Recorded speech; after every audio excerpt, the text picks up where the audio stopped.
Hello viewers, welcome to my kitchen. இன்றைக்கி கோயில் புளியோதரை குக்கரில் எப்படி ஈஸியாக செய்யலான்னு பார்க்கலாம் வாங்க.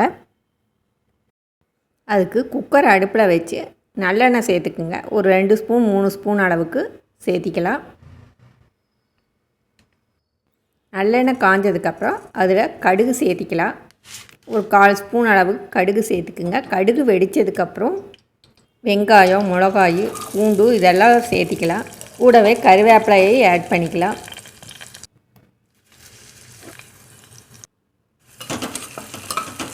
இதெல்லாம் சேர்த்து நல்லா வதக்கி விட்டுக்கலாம்.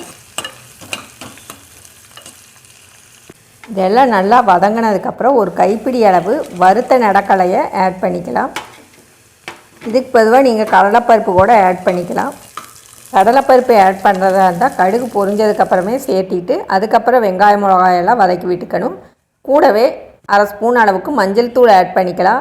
மிளகாய் தூள் 1/2 ஸ்பூன் அளவுக்கு ஆட் பண்ணிக்கலாம். உப்பு தேவையான அளவு ருசிக்கு ஏற்ப போட்டுக்குங்க. லெமன் சைஸ் அளவுக்கு புளியை ஒரு மணி நேரத்துக்கு முன்னாடியே ஊற வச்சுக்குங்க. அதை கரைச்சி அது கூடவே பெருங்காயத்தை ஆட் பண்ணி கரைச்சிக்கலாம். அதை இப்போது இந்த குக்கரில் ஆட் பண்ணிக்கலாம். புளி இருக்கிற 4 கொட்டையெல்லாம் எடுத்துகிட்டு நல்லா கரைச்சி வச்சுட்டு அதையும் இது கூட ஆட் பண்ணிக்கிறோம். இப்போ இதையை மூடி வச்சுட்டு ஒரு திக்கான பேஸ்ட்டு வர வரைக்கும் கொதிக்க விடலாம்.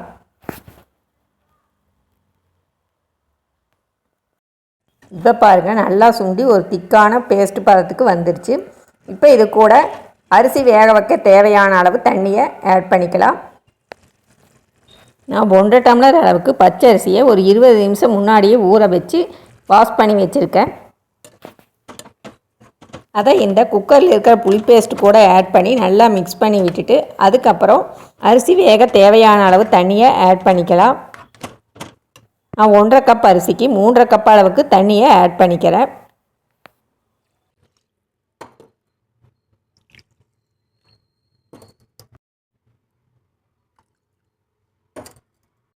இப்போ இதெல்லாம் நல்லா மிக்ஸ் பண்ணி விட்டுட்டு குக்கர் மூடியை போட்டு விசில் போட்டு விட்டுடலாம். இது மீடியம் ஃப்ளேமில் ஒரு 3 விசில் விட்டு சிம்மில் வச்சு ஒரு 5 நிமிஷம் வச்சு ஆஃப் பண்ணிக்கலாம். விசில் தம்மெல்லாம் இறங்கினதுக்கப்புறம் ஓப்பன் பண்ணி பார்க்கலாம்.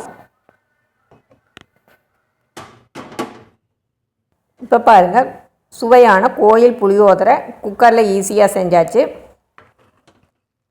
இதுக்குன்னு தனியாக வடச்சட்டியில் போட்டு கிளறிட்டு இருக்கணுங்கிற அவசியம் இல்லை. நீங்களும் இந்த மெத்தடை ட்ரை பண்ணிவிட்டு எப்படி இருந்ததுங்கிற ஃபீட்பேக்கை கமெண்ட்ஸில் சொல்லுங்கள். வேற ஒரு ரெசிப்பியில் பார்க்கலாம். தேங்க்யூ.